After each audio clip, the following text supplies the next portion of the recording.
In 2023, I felt like I lived 3 different years in one. It was the first time that I got to live on my own, all alone in a new place, in a new city for a full month. Traveled a lot of Canada, a bit of towards Ottawa and Montreal.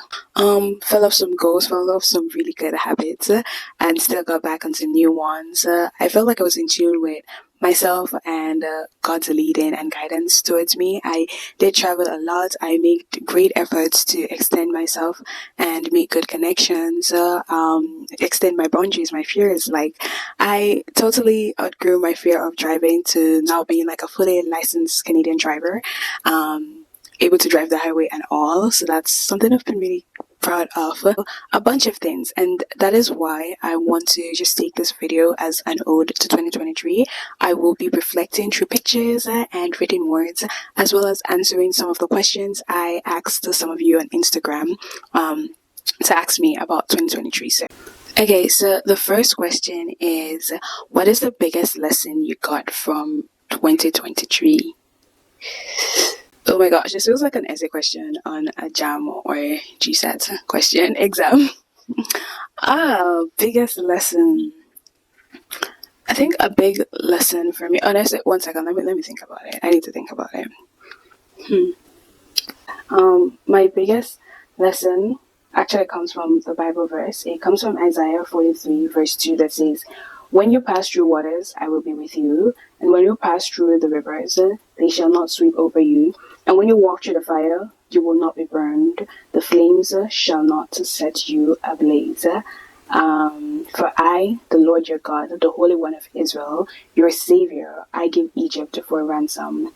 Yes, and I save you. Basically, I love you." So why that verse answers the question, what my biggest lesson from 2023 is because I felt like, I just described, right, like lots of differences, lots of up and down, but like I felt like God was with me through each season, and I felt God's presence stronger than like I've ever felt, and more personal, more direct. I didn't feel like I was being mocked for my pain, or I shouldn't feel hurt or pain because I'm a Christian, but like I felt strengthened, and at each obstacle I experienced, God had a particular word for me. And so my biggest lesson was to lean on God and to really walk each step of the way through life with God, irrespective of where you are. In the happy points, I was with God, thanking God.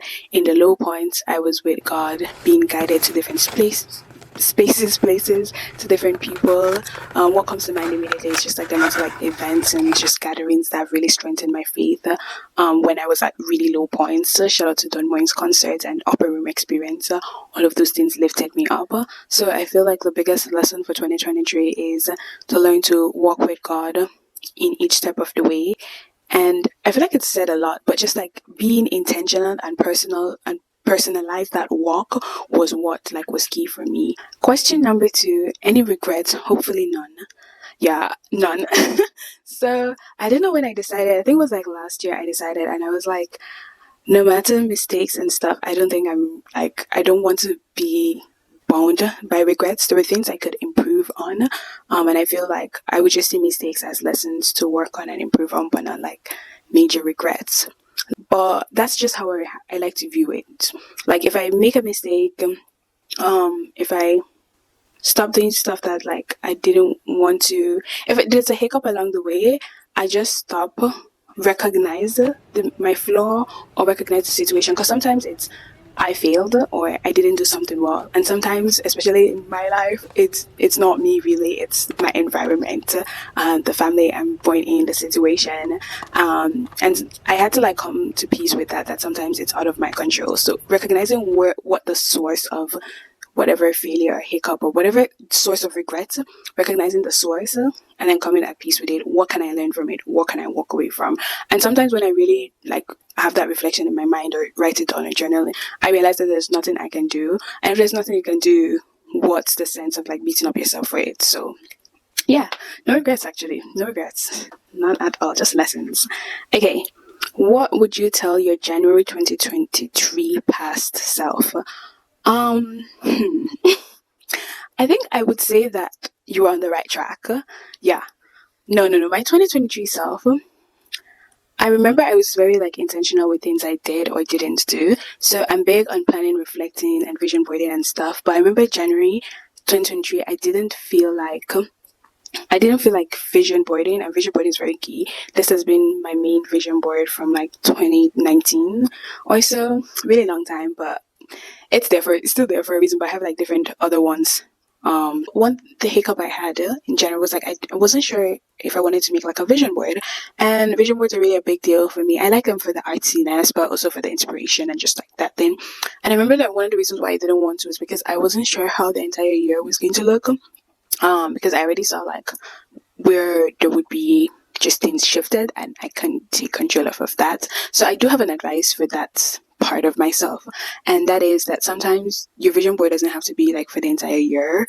If you can see periods, you can just make the vision board for those periods. Because low-key, this year is kind of similar, but I'm still gonna make the vision board, but just make it shorter and stuff. My January self was also very driven and like worked with her goals. I would say big up yourself, January. Yambakam in January 2023. Like you slayed hard, you did well. However, to increase momentum throughout the year, it would be good if you're more strategic with your goals in terms of time span and like reviewing. But January 2023 self killed it, honestly. Yeah. We're gonna work on that and improve on that. So lessons learned, and yeah, we'll work on it. Okay, next question says, what song would you use to sum up or describe 2023? I think I would give it up to YouTube Music for this song. So I listened to a couple of songs on YouTube Music as well as Spotify. I actually just listened to them on YouTube, but then like they did a whole YouTube Music rap as well. So that's where this song is coming from. Wait, I can't find it. Okay, so the song is "Ain't No They Fall My Hand" by Moses Bliss, and the phrase is a Nigerian pidgin slang. I love it so much. It's okay, listen for a bit. Yeah. I've been done waka tired. I go from pillar to base. I go from pillar to post. Nobody fit change my life. From north to south, I walk her up and down. No food to chop, no clothes to wear. But since you came into my life, hey, now I testify. Papa God know they sleep and sing the song of victory. Sniffing him to praise. Papa God know they sleep. Hey, he know they sleep. And know the slumber. As a matter of fact, Baba God know before my hand. He remains the same yesterday and forever. As a matter of fact, Baba God know before my hand. He know the sleep, no, he know the slumber. As a matter of fact, Baba God know the form hand. He remains the same yesterday and forever. As a matter of fact, Baba God know the form.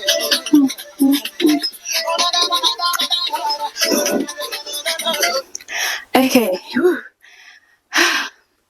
an intermission from the praise break. Yes. Um, so the reason why I love the song, again, it kind of ties in with the verse I read earlier from Isaiah 43. Just that God never falls my hand, no matter what.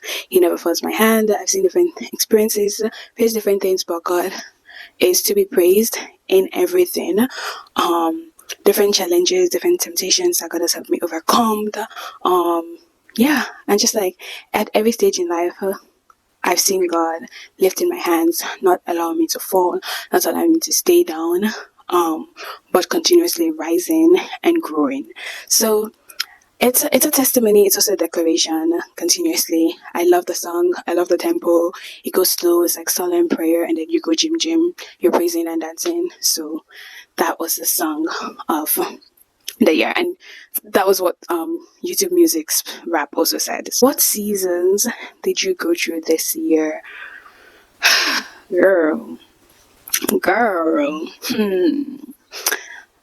Okay, I felt like, okay, so I'm gonna describe what I meant by like it felt like 3 years. So I feel like January to like April, which was like my first like my winter semester, it was really good. Like I feel like I was hitting my major goals, maybe not everything, but like my major goals, I was doing well for the most part because I had clarity, I had vision, I knew what I wanted to do, I knew what I should do at different way. I was doing it. Yeah, we're going.